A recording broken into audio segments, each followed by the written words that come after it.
그 많은 기적을 통해서 우리 예수님은 자연을 지배하시고 죄를 용서하시고 죽은 자를 치유하시고 오래된 병, 모든 질병, 영적으로 묶여있는 자들을 풀어 자유롭게 하시는 주님.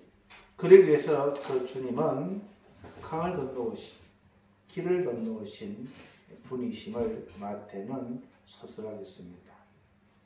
그분이 그런 전능자, 놀라운 하나님으로 이 땅에 오셔서 죄인의 개수라고 하는 마태를 불러 함께 식탁에 앉는 사건을 통하여 그분은 죽은 죄인, 정말 구제할 수 없다고 하는 그 죄인까지도 구원을 시키고 함께 천국 잔치에 참석할 수 있는 그러한 하나님이심을 보여주기 위해 또 그 하나님께서 주님은 길을 건너서 보지 못하는 소경의 눈을 띄우는 사건을 우리는 읽었습니다. 그냥 못 보던 사람이 예수 만나가지고 대박 맞았구나, 보게 되었구나, 할렐루야 끝나는 본문이 아니라 이 놀라운 사건을 깨닫기 위해서는 이 영적인 눈을 열어야만 보이는 사건임을, 그래서 마태는 우리도 이 주님을 보게 되기를 원하고 알게 되기를 원하는 그런 심정으로 마태복음에서는 25장 뒤에도 한 번 더 이 소경의 눈을 띄게 하는 사건을 서술합니다. 저희들 교회에 와서 1년이 되든 한 달이 되든 10년이 되든 20년이 되든 교회에 와서 하나님의 은혜를 깨닫게 되는 것은 이 눈이 열리는 사건이 꼭 필요합니다. 그걸 요한복음은 거듭났다라는 말로 표현합니다. 마태는 눈이 밝아졌다라고 표현을 합니다. 저와 여러분은 어느 날 이 눈이 열린 그런 존재들입니다. 하나님을 알게 되고 예수님의 사역을 깨닫게 되고 우리 이 땅에서 그냥 멋대로 살다가 죽는 사건이 아니라 하나님의 계획 속에 우리가 이 땅에서 살아가다가 하나님 때에 하늘나라로 부름을 받는 준비하는 그런 시간임을 알게 되는 그런 귀한 경험을 우리는 예수를 통해서 얻게 된 존재들입니다. 마태복음은 그래서 계속해서 이 귀한 사역, 사람의 눈을 밝게 하고 예수님의 말로 하나님이 보내신 구원자이시고 이 예수 그리스도 안에 있는 자들이야말로 정말로 새로운 세계를 보는 이 놀라운 은혜를 입을 수 있는 것을 제자들을 통해서 전파하시기로 작정하시고 주님은 제자들을 택하셨습니다. 그 제자들을 첫 제자의 이름이 베드로를 하는 시몬이라고 예수님께서는 언급하셨어요. 이 베드로는 반석입니다. 시몬이라고 하는 것은 구약에서는 이름을 잊혀버린 하나님을 떠난 그런 잊혀진 존재였지만 의외로 신약 성경에 보면 시몬이라고 하는 많은 인물들이 예수님의 사역에 크게 적게 동참하고 도움을 주고 하는 것을 우리가 보면서 하나님의 택하심, 하나님의 섭리는 놀랍구나. 이방인인 우리도 그 하나님의 택한 백성 가운데에 우리도 사람들에게는 잊혀졌던 기억되지 못한 그런 이방인이지만 하나님 우리를 택하시고 반석으로 하나님 말씀에 굳건히 믿고 본이 되는 그러한 삶을 살기를 바라서 시몬 베드로를 택했습니다. 베드로는 여러분 아시다시피 이름은 반석이었지만 그의 믿음의 행보는 성경에 보면은 그렇게 본받지를 못할 믿음이었지만 그러나 결국에 외경을 보고 역사서를 보면 그는 주님은 바로 십자가에 달려 돌아가셨지만 저는 그를 가치도 없다고 거꾸로 십자가에 순교한 그런 인물입니다. 그리고 나서 예수님께서 제자들을 파송하는데 저희들 저번 주에는 읽지는 읽었지만 설교는 없었습니다만 주님의 파송 전략이 정말로 돈 보따리 줘가지고 권능도 주고 그냥 놀라운 명예도 주고 보내는 것이 아니라 아무것도 가지지 말고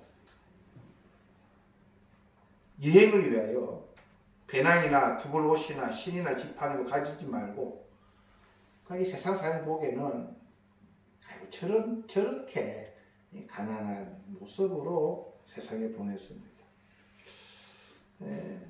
많은 분들이 요즘은 한국에서도 신학생들이 굉장히 많이 입학할 때는 교회 부흥할 때입니다.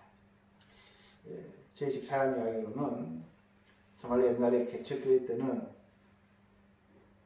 목사님까지 모을 게 없었다고 하더라고요. 성도들이 어려운 가운데서 조금씩 제가 어릴 때 기억나는 게요. 이 선미라는 게 있었습니다. 목사님 사택에 식사를 하려고 이런 봉투에다가 쌀을 이렇게 선미로 바치는 걸 봤는데 아마 그런 목회자들을 봤으면 신학교가 그렇게 부흥이 안 됐을 거예요. 그런데 저는 한국이 80년도 우리 한국 경제가 부흥하면서 교회가 부흥되면서 신학생들도 많이 이렇게 학교를 가는 것을 보면서 목사 되면은 잘 살게 되는구나. 그냥 종교 받는구나. 저도 어떤 면에서는 그렇게 위에 선배님들 보고 들은 적이 있습니다. 그러니 목회자가 되라. 그런 말도 한때 유행으로 되었습니다. 근데 성경에 보면은 예수님의 초대교회에 제자를 보낼 때는 정말로 가난해도 그런 센 가난이 없는 자들을 보내셨어요. 하나님만 의지하며 살아가고 일꾼이 자기 먹을 것은 어떻게 챙겨줄 테니 그냥 밥만 먹고 이 일을 해라고 보냈어요.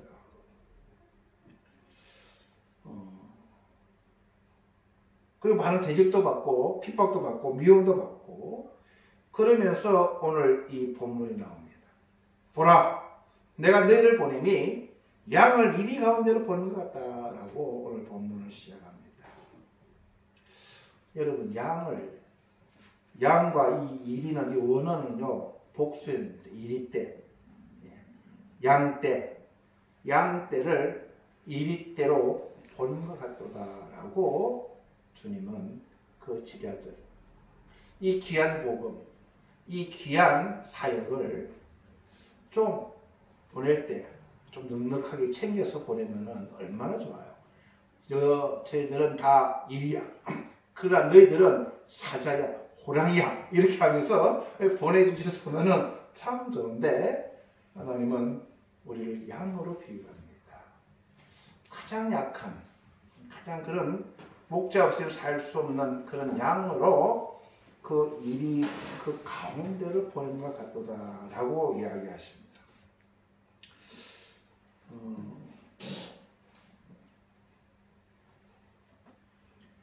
이 하나님의 역사를 보면요, 예수님 오셨을 때는 예수님 한 분뿐이셨어요. 그죠? 목자는. 근데 예수님께서는 교회를 세우신데 12 제자들에게 맡기셨습니다. 그러니까 12 제자 외에는 다 이리떼라는 것이죠. 지금은 어떨까요? 교회가 지금 많은 힘이 있어서 양떼가 아닌 것처럼 보일 때도 있습니다만 지금도 우리는 일본 땅에서는 양떼입니다. 약한 존재입니다. 한국은 그래도 20, 30%가 크리스찬이니까 그래도 우리는 또 세력이 있고 큰 수를 치지만 일본은 0.25% 굉장히 소수에 속합니다. 그래서 우리는 이 말씀이 지금 와 닿는 게 참 많아요. 한국에서는 이 말씀을 하면은 이 성도들이 이거 무슨 교회가 양이야. 교회가 완전 사자지. 교회가 하려고 마음먹으면 못할 일은 뭐 있어라고 할 수 있지만 일본 땅은 우리가 이 땅에서는 이 양처럼 전략한 존재로 살아갑니다. 그래서 우리가 주님이 오실 때까지 우리는 이 이리 가운데 양으로 살아감을 우리는 기억을 해야 됩니다. 하나님의 역사는 뭘까요? 양과 이리가 화목할 때가 있다고 성경은 이야기합니다. 그것이 이사야서 11장 6절에 보시면 그때에 하나님께서 재림하실 때에는 그때 이리가 어린 양과 함께 살며 표범의 어린 염소와 함께 누우며 송아지와 어린 사자와 살찐 짐승이 함께해서 어린 아이들에게 이끌려 하나님의 평화를 이루는 그때는 남아있지만 그 전에는 오늘 본문에 마태복음 10장 23절 보면 이 동네에서 너희를 박해하거든 저 동네로 피하고 저 동네에서 박해하거든 또 다른 동네로 피하고 내가 진실로 너희에게 이르노니 이스라엘의 모든 동네를 다 다니지 못하여서 인자하고 우리가 주님 오실 때까지는 우리는 양떼와 같이 이쪽에서 핍박받고 또 다른 쪽으로 이동할 수밖에 없는 이 하나님의 시간 안에 살아야 됩니다. 이것을 염두에 두고 주님은 너희는 뱀같이 지혜롭고 비둘같이 순결하라라고 이야기를 하십니다.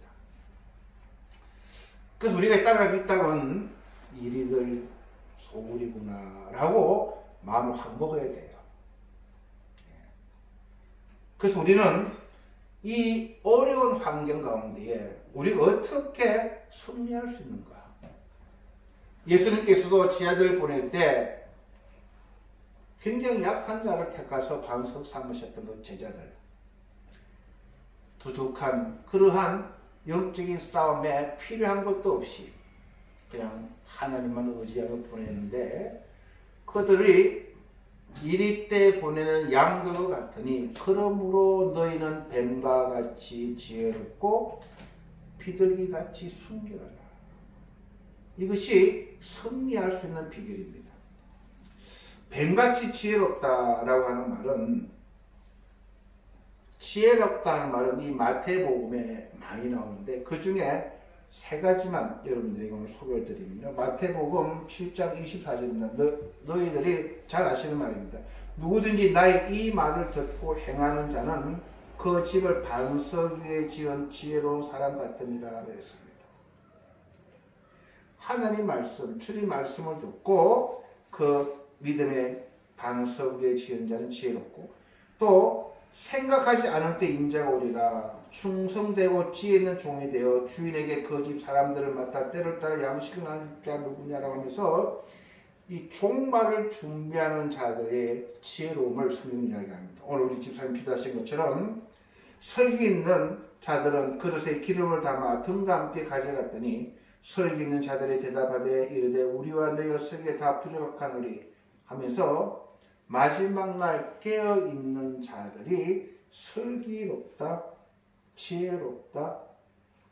그러니까 너희는 뱀같이 지혜롭다고 하는 말은 예수님 말씀대로 앞으로 이 땅에 올 이리 때 가운데 살아갈 양처럼 살아갈 너희들도 이 뱀과 같은 지혜로운 자가 되어라 라고 이것이 연결이 됩니다. 그래서 우리는 종말을 준비하는 게 뭘까? 하나님 오시는 그날 우리는 준비를 해야 되는데 어떻게 지혜롭게 준비를 해야 되는데 이 뱀같이라고 하니까 많은 분들이 퀘스천 마크를 많이 들어요.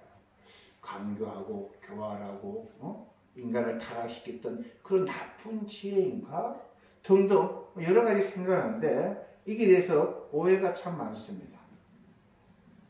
창세기 3장 1절에 보면요. 뱀은 여호와 하나님 지으신 들짐승 중에 가장 간교하더라라고 번역을 해버렸어요. 나쁜 지혜자예요, 뱀은. 근데 원어로는 그냥 지혜롭게, 이게 지혜롭다고 원어는 되어 있어요. 근데 뱀의 이미지가 우리가 안 좋으니까, 아이고, 뱀 때문에 첫사람이 유혹받아서 그 나쁜 지혜다라고 표현을 하는데, 예수님께서는 교활하고 바람직한 그러한 지혜가 아니라 그냥 지혜롭다로 번역을 하시고 그것을 사용하십니다. 왜? 민수기 21장에 보면요. 이 뱀이라는 단어가 나옵니다. 이스라엘 백성들을 바로잡기 위해 사용되었던 단어. 불뱀이라고 표현되는데 불처럼 고통을 주는 독사를 의미합니다. 왜 이 사건이 있었냐면요. 이스라엘 백성들은 광야에서 이 마나를 매일매일 하나님이 하늘에서 주셨어요. 그런데 그 이 마나를 그들은 기쁘지 않게 생각했습니다. 그래서 하나님께서 진노하셨는데 이 마나라고 하는 것을 하늘에서 내려오는 하나님의 말씀인 거예요. 즉 예수 그리스도를 통해서 우리에게 주시는 그 말씀을 이스라엘 백성이나 지금이나 아끼자. 고놈아 싶으면 아이 무슨 뭐 맨날 말씀이에요 그냥 라고 그 당시 사람들도 하나님의 말씀에 대해서 가볍게 여기고 불신하고 뭐 말씀 가지고 어떻게 살아요 목사님. 하나님 무슨 말씀 가지고 우리가 어떻게 삽니까? 라고 말씀에 대해서 가볍게 여기다 보니 하나님께서 그들에게 뱀을 보냅니다. 그러니까 이 뱀이라고 하는 존재는 영리하긴 영리한데 성경에서는 무엇입니까? 하나님 말씀을 경항시하는 하나님 말씀을 두려워하지 않는 그 말씀의 가치를 가볍게 여기는 자들에게 아니다라고 하는 것을 경고하기 위해서 보낸 것이 이 풀뱀이라는 거예요. 자, 이스라엘 백성들은 물려 죽게 세웠어요. 그래서 모세가 하나님께 기도합니다. 하나님은 뭐라고 그래요? 동으로 만든 뱀을 장대 높이 달아 그걸 보는 자들은 구를 얻으리라. 그건 무슨 그냥 뱀 보면 구원받는 것이 아니라 자기들이 고통받는 하나님 말씀을 경시하고 무시하고 그것을 우리가 잘 듣지 못했던 것을 주님은 깨닫기 위해서 뱀을 보내셨어요. 그 뱀을 보는 순간 그들은 하나님 말씀을 우리가 무시했구나. 마나 매일매일 주시는 하나님 말씀을 우리는 그것을 만족 못하고 그것을 기쁨을 누리지 못하고 살아왔구나를 깨달으라고 보낸 것이 뱀이라는 겁니다. 그 예수님께서도 요한복음 3장 14절 15절 모세가 광야에서 뱀을 든 것 같이 인자도 들리하리니 이는 그를 믿는 자마다 영생을 얻게 하심이라. 이 말이 뱀과 예수가 동일시되는 거예요. 그 예수님이 뱀과 같은 지혜, 뱀을 보니 우리가 하나님 말씀을 무시해서 벌을 받았구나. 이 하나님 말씀을 우리가 잘 받아들여야 되겠구나. 이 성령은 예수에 대해서 증거하는 거예요. 그러니까 뱀과 같은 지혜를 가지라고 하는 말은 뭐냐? 하나님의 말씀을 우리가 살 수밖에 없고 그 말씀을 오신 약속의 말씀 오신 예수님께서 우리 모든 죄를 지고 죽어주셨던 그 대속의 은혜를 아는 지식.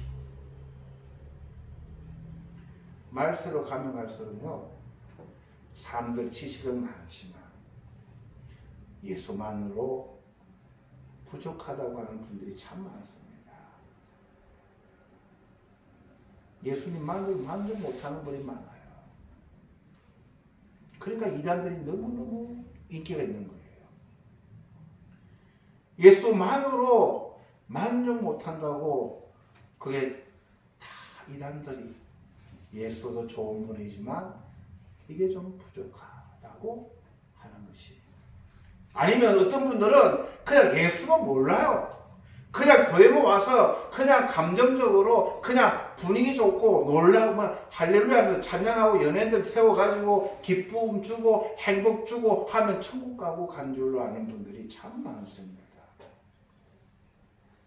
그거 예수가 광야에서 뱀이 들린 것처럼 예수만 보면 구원을 받습니다 하는데 그냥 보는 거예요. 근데 마음에 만족이 없어요. 보는 게 뭐지? 말씀을 경한시해서 이스라엘 백성들이 광야에서 죽을 수밖에 없었구나. 근데 그 말씀을 붙들고 그 말씀을 바라보니 살게 되었구나 라고 하는 것을 깨닫는 것이 말세의 이리들이 넋실넋실대는 이런 종말에 양들이 살아갈 수 있는 첫 번째가 말씀 붙들고 살아가는 거예요. 여러분, 이 진리 알기가요, 쉬운 것 같지만요, 쉽지 않습니다. 어떻게 예수를 믿으면 내가 구원을 받느냐? 성령이 하나님의 약속이기 때문에 우리가 할례가 되는 거예요. 그래서 성령은 예수에 대해서 증거하고, 성령은 예수를 통해서 대속의 죽음, 성령은 예수를 통해서만 하나님이 구원을 하겠다고 하는 하나님의 그런 약속의 편지가 성령의 내용이라는 거예요. 우리가 종말 살 때에 이 예수 그리스도를 붙드는, 즉 말씀을 붙드는 것입니다. 두 번째로는 비둘기처럼 순결하라 그랬어요. 불순물이 없는, 섞이지 않는 그런 뜻인데, 마태복음에도 여러 번 나옵니다. 특히 중요한 것은 마태복음 3장 16절 보시면 여러분 잘 아십니다. 예수께서 세례를 받으시고 곧 물에서 올라오실 새 하늘이 열리고 하나님의 성령이 비둘기같이 내려 자기 위에 임하심을 보더니 라고 이야기합니다. 즉 비둘기같이 순결하시는 것은 이 성령의 한 사역을 우리들에게 이야기해 주십니다. 비둘기는 성령의 상징입니다. 이 단어가 제일 처음 사용된 것이 여러분 아시다시피 창세기 8장인가요? 그 노아 방주에서 물이 빠진 후에 처음에는 까마귀를 보냅니다.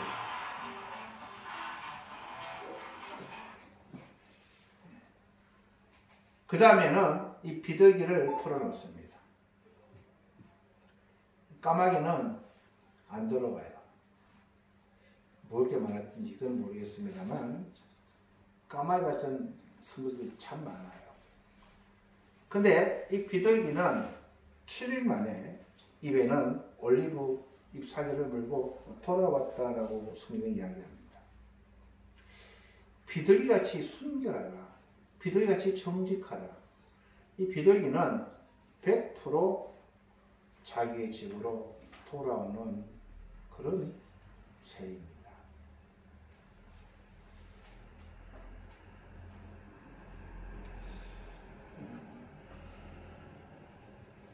헨리 다우벤이 쓴 이 귀향의 영성이라는 책이 있습니다. 꽤 두꺼운 책이에요. 저는 이 말씀을 보면서 너희들은 비둘기같이 순결하라. 고향으로 돌아오는 영성.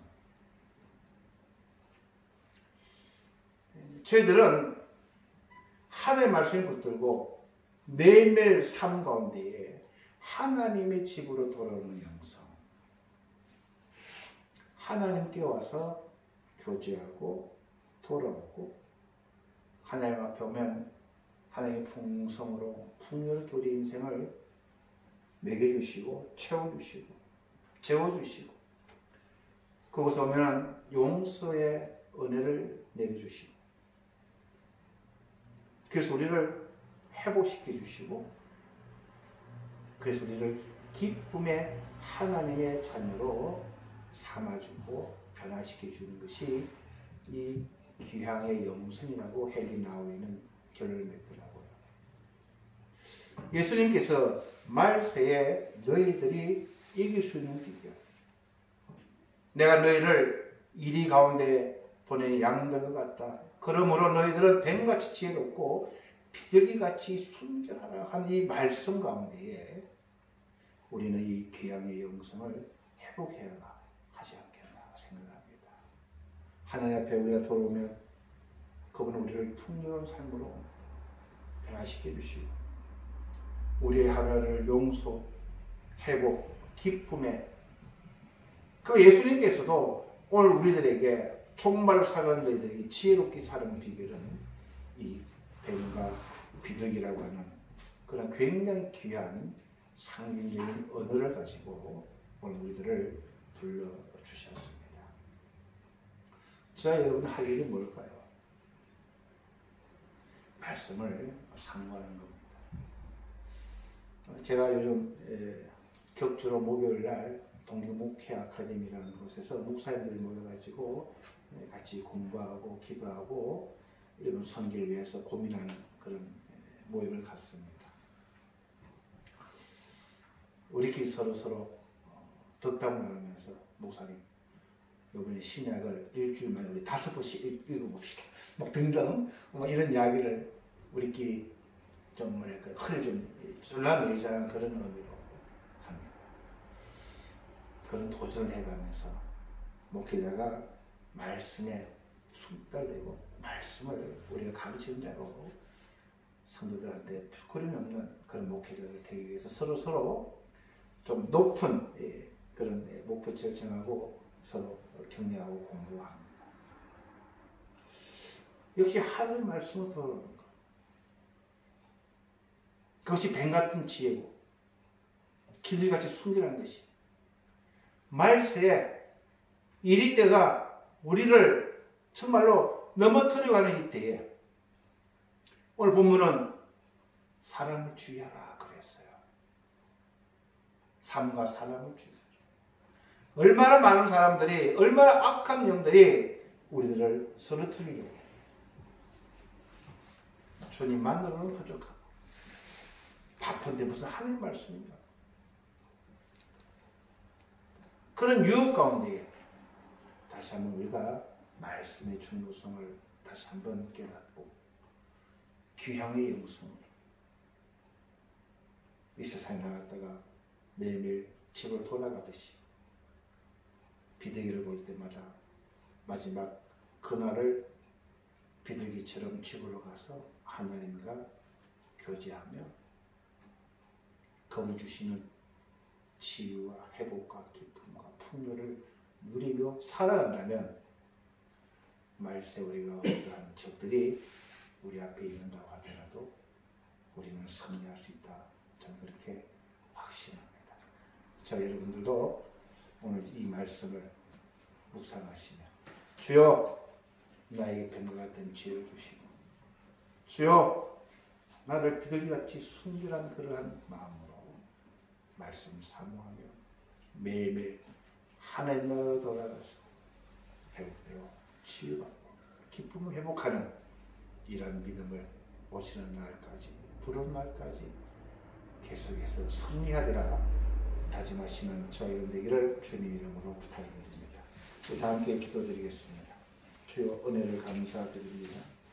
오늘 말씀을 통하여서 종말을 살아가는 저희들이 승리할 수 있는 비결을 잘 깨달아 항상 기쁘고 감사하고 풍요로운 믿음의 삶을 살아갈 수 있도록 저희들을 축복하여 주시옵소서. 감사드리며 예수님 이름으로 기도드려 사옵나이다. 아멘.